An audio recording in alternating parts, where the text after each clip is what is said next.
My mother attacked my ex-wife for having 2 miscarriages, causing our divorce and her moving away, but I never stopped loving her, and now 2 years later, I might have a second chance to treat her right. Posted by you/Throwrex husband. I, 28M, used to be married to an amazing woman, 24F. We divorced 2 years ago after dating for 1 year and being married for 3. She was, and still is, the love of my life, and our divorce is my biggest regret. The main reason for our divorce was my mother, who was a nightmare mother-in-law. I foolishly allowed her to interfere in our marriage and mistreat my ex-wife by constantly criticizing her. While I never called my mother to complain about my ex or sided with her against my ex, I should have enforced strict boundaries as soon as I realized she was a problem for us. I did go no contact with my mother twice, during my ex-wife's miscarriages, because I wanted to shield her from additional stress. However, during the second miscarriage, my mother found out about it by reading some texts on my sister's phone. She also discovered through those texts that it was our second miscarriage, and she went ballistic. My mother showed up at our home, and instead of turning her away immediately, I made the mistake of taking her into the living room to try to calm her down and explain things. My ex-wife, who was upstairs resting, was unaware that my mother was there. My mother pretended to calm down, but when I went into the backyard to bring our cats inside, she went upstairs, woke my ex-wife, and screamed at her for ruining my relationship with her. She also made horrific comments about my ex-wife being barren. By the time I got upstairs, 5 minutes later, as the cats weren't cooperating, my ex-wife was in tears. I kicked my mother out immediately, but that incident was the final straw for my ex-wife, and we split up a month later. We agreed to remain friends and acknowledged that we still had feelings for each other, but the relationship was no longer beneficial to her. After the divorce, she went to stay with her father in the UK and ended up getting a job through one of his friends. The divorce devastated me. I went no contact with my mother and started therapy, which helped me understand that my relationship with her was toxic. I learned strategies to manage communication with her, and now we're low contact, only speaking at family events. According to my siblings, she still doesn't see what she did wrong, so I have no plans to move beyond low contact with her. I've never moved on from my divorce. In fact, I think I'm even more in love with my ex-wife now than I was before. I haven't dated anyone else, and she's constantly on my mind. During the first 6 months of her living in the UK, we didn't speak. However, on our wedding anniversary, she sent me a text that read, "Happy anniversary," insert nickname she used to call me, followed by, "I thought we agreed to stay friends, loser." After that, we started texting each other occasionally, for example, on my birthday, her birthday, and my brother's birthday. For my brother's birthday, she sent his gift to my house, and I passed it on to him.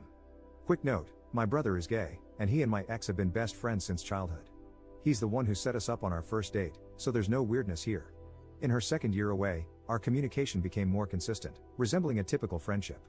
During one conversation, I told her about the therapy I'd undergone after she jokingly asked if I'd cut the umbilical cord yet. She also told me about 2 men she had dated and how those relationships ended. I wasn't weird about it, but it made me realize how much I missed her and how much I still loved her. That night, I couldn't stop thinking about how I had ruined things. I still have our wedding rings and her engagement ring. Due to recent world events, she hasn't been able to visit anyone in the US, but she's moving back in October. I was actually the first person she told. Everyone in our circle is excited, and my brother is organizing a homecoming party for her. The party will likely be hosted at my house, our former marital home, because I'm the only one in the group who lives alone. My brother recently asked me if I'd consider hanging out with her one-on-one after she moves back. I wasn't planning to ask her, but now it's all I can think about. Since they're best friends, I wonder if she might have put him up to it, similar to how she asked him to set us up when we first started dating. I asked my sister for advice, and she said I shouldn't ask her to meet up and should wait for her to take the lead if she wants to. I do think she might still have feelings for me because, during one conversation about one of her breakups, she said, "None of the men over here can handle me like you can." However, her humor is generally flirtatious, so I can't be sure. I'd love an outside perspective. Would asking her out be the right thing to do? Thanks for reading. Edit. You've all convinced me to ask her now instead of waiting until October. It's late here in the UK right now, but I'll call her tomorrow. Thanks for all the encouragement. Edit. I wanted to clarify what I meant by low contact since I know everyone interprets it differently. The low contact I have involves only saying happy birthday to each other in the family group chat. We're never the first to say it to each other, and the conversation doesn't go beyond that point. Whenever she approaches me at family events, which doesn't happen often anymore, she usually asks how I am and for updates on my life. I give her one-word answers and greyrock the rest. My therapist refers to this method as civil no contact, which I think is a more accurate term. She initially freaked out about no contact when my ex-wife first left and regularly blew up my phone. Low contact has been more peaceful. I'm aware this will likely change if my ex-wife and I get back together, and I'll be working with my therapist to create a plan for every possibility. I plan on returning to no contact after the phone call tomorrow, and I want to make it as safe and peaceful as possible. If a tiny bit of conversation is what it takes, I'm willing to do it. Update 1 day later. I asked if she'd like to come out to dinner with me when she gets back. She said yes. She even asked me what took me so long to ask, Lamau. She told me that if I hadn't asked her by the week before her return, she would have asked me out herself, so thank you guys so much for pushing me to call her. I feel like me making the first move is more meaningful, especially since I was the one who ruined our marriage. I'm literally on cloud 11 right now. We're planning to take things slow this time. We got engaged after 6 months the first time around, Lamau. I'm also going to be picking her up from THE airport. Should I bring her flowers? I also spoke to her about my mom.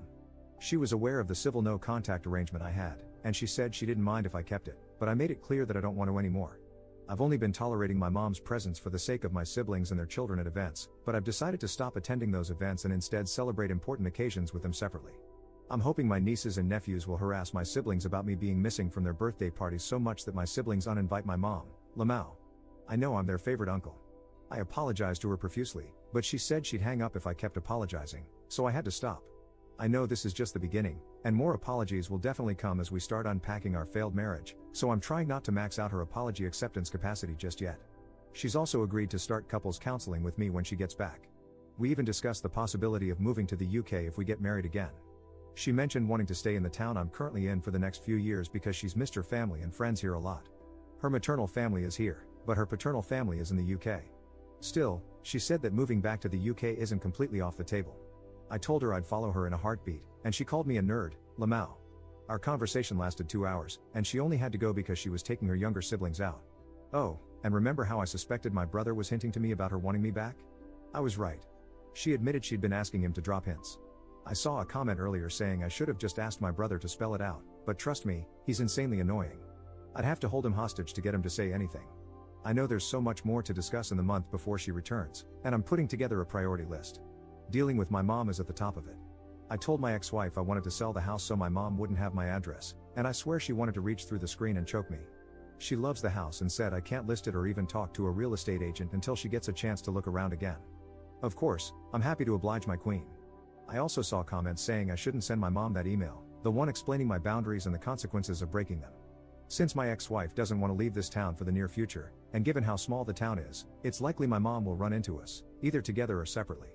I already run into my mom at least once a week, and we just ignore each other. I'd hope she has the decency to keep it that way, but she can't be trusted. If she crosses the line, I'm prepared to take legal action. Any advice on this is welcome. For now, my plan is to attempt total no contact in the month before my ex-wife returns. There are 4 family birthdays coming up, so it's the perfect time. My absence at all 4 events will definitely be noticed, and I'll get to see my mom's reaction.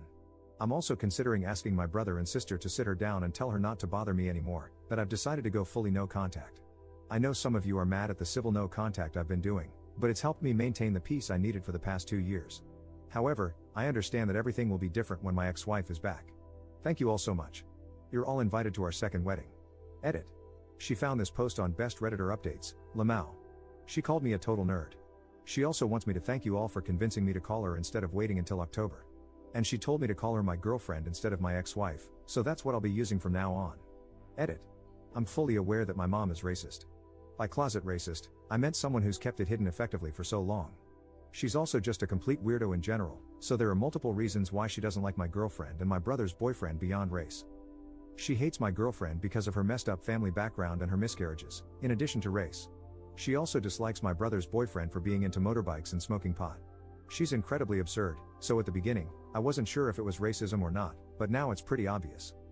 My sister's boyfriend is also black, he's my girlfriend's cousin, we set them up, lol, but he refuses to meet my mom because of how my girlfriend was treated. Interestingly, she's never commented on their relationship. Edit. I doubt any of you are still lurking here, but I thought I'd give a mini update. After spending some time on r/justnormal and speaking with my therapist, I've decided that the best course of action for re-establishing total no contact is to have a lawyer contact my mother. I reached out to a good lawyer today, and we're going to begin drafting a letter to send to her. Some of the things I've seen on here have worried me, so I've also started collecting evidence needed for a restraining order. I'm not sure how effective old texts and videos will be, but it's worth a shot. My girlfriend thinks I'm being too militant, lol. I think her time away has made her forget the worst of it, but she appreciates that I want to protect her. For clarification, since some of the comments seem to assume otherwise, we are not moving in together. My mother does not know the address of where my girlfriend will be living. Second update 1 week later. Success. I posted here a while ago asking for advice on keeping my mother away as my ex-wife, now girlfriend, returns to the town we live in. I'll be referring to her as my girlfriend for the rest of the post. I decided the best course of action was to have a lawyer contact my mother. The lawyer sent her a simple letter explaining that he was representing me and advising her to stay away, while also warning that I would take legal action if she didn't comply. The lawyer said he had to provide a reason for the letter, so it briefly mentioned that I had entered a romantic relationship and didn't want her involved due to her past behavior. It did not specify that I had gotten back with my ex-wife. This sparked a whole fight with my parents and older siblings. My dad even showed up at my house to argue with me. He kept going on about how hurt my mother has been during the 2 years I've been mostly no contact with her. There was no mention of what she had done to me and my girlfriend. I like my dad, but he's a complete pushover who does whatever my mother wants. I didn't tell him I was back with my girlfriend, but I did tell him flatly that my mother's insane behavior during my marriage is why I want nothing to do with her now. He pulled the classic "she's your mother, she loves you, and you're really hurting her" argument, but I didn't back down. I explained that because the town we live in is so small and I already run into her regularly, there's a high chance I'd run into her while I'm with my girlfriend. I told him I didn't want her to lose control, so having a lawyer warn her was the best way to avoid escalation. I made it clear that the ball is in her court. If she respects my no contact, then this won't need to go further, and we can all live peaceful lives. Eventually, my dad agreed with me. Before he left, I also told him never to show up at my house unannounced again. He promised to explain the situation to my mother and tell her that if she behaves, I won't take legal action. My older sisters have all called me to insult me, but I sent them the same text telling them to mind their own business, and the harassment stopped. It's been a day since all this happened, and my father said my mother agreed to leave me alone. While I can't completely trust her word, it's a start, especially since last time I tried to establish no contact, she went off the rails. I've already spoken to a realtor about getting my house on the market by mid-October. I'd like to sell it sooner, but my girlfriend wants to have a look around first, so I'm waiting. I plan to move to a neighboring town where I can keep my job, see my friends, and stay in touch with the family members I'm close to. I won't be attending any family events where my mother will be present. Missing my nieces and nephews' birthdays will be tough, but I'll visit separately to give them their gifts. So far, so good, it's been a tentative success. There's still a month before my girlfriend returns, so I have time to handle any issues that might come up before then. To clarify, my girlfriend won't be moving in with me, and my mother doesn't know where she'll be staying. Here's to more successes. Third update 1 month 1 week later. Hello, everyone. Sorry for keeping you all waiting. My girlfriend has been back for a week today, and it's been the best week of my life. I picked her up from the airport last Saturday. I brought her a gigantic bouquet of daffodils, and we both cried, lol. Seeing and hearing her again in person was so surreal because I'm so used to speaking to her over video calls. Her accent has become more British now, and it's so cute. The drive back to our town was challenging because I had to keep my eyes on the road, but I wanted to look at her the entire time. We had the homecoming party at my place, our old marital home, on Sunday, and it was amazing. It felt just like old times when we were still married and hosted our friends. She stayed to help me clean up with my brother and, unfortunately, her older brother too, who does not like me. She wanted to come over and have a look at my house before I put it on the market, and we did that on Tuesday. It was extremely emotional, and we both ended up crying, especially when we got to the master bedroom. When she left, I moved my things into another bedroom, locked up our old shared bedroom, and basically forgot about it.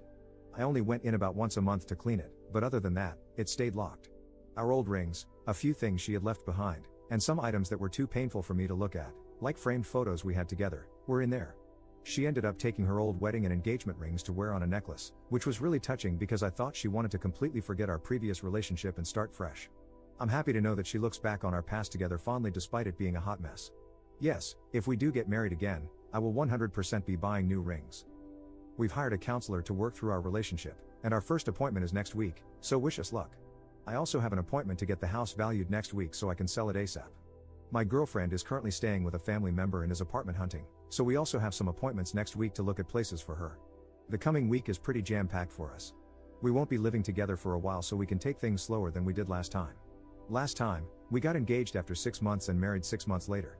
During the week she's been back, we've spent a few hours together every day, except when I'm working, apart from Wednesday. I know some of you will probably be wondering about my mother, and I have good news.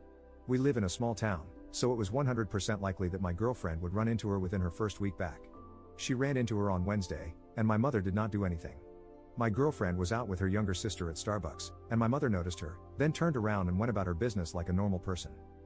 I will never be open to re-establishing communication with my mother, but it actually looks like she's learned her lesson after 2 years of very low contact.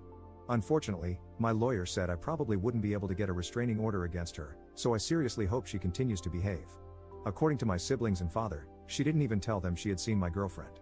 I need to clarify that my mother does not know we are back together, and I'm hoping to move to the next town over to keep it that way. Once again, thank you all for your support and encouragement. I will be eternally grateful that you convinced me to ask her out back then instead of waiting until now. She wants me to thank you all too. You're all awesome. Comment update 4 months later. We moved in together. My girlfriend couldn't find an apartment she liked, so we decided to live together again. Other than that, there are no new developments.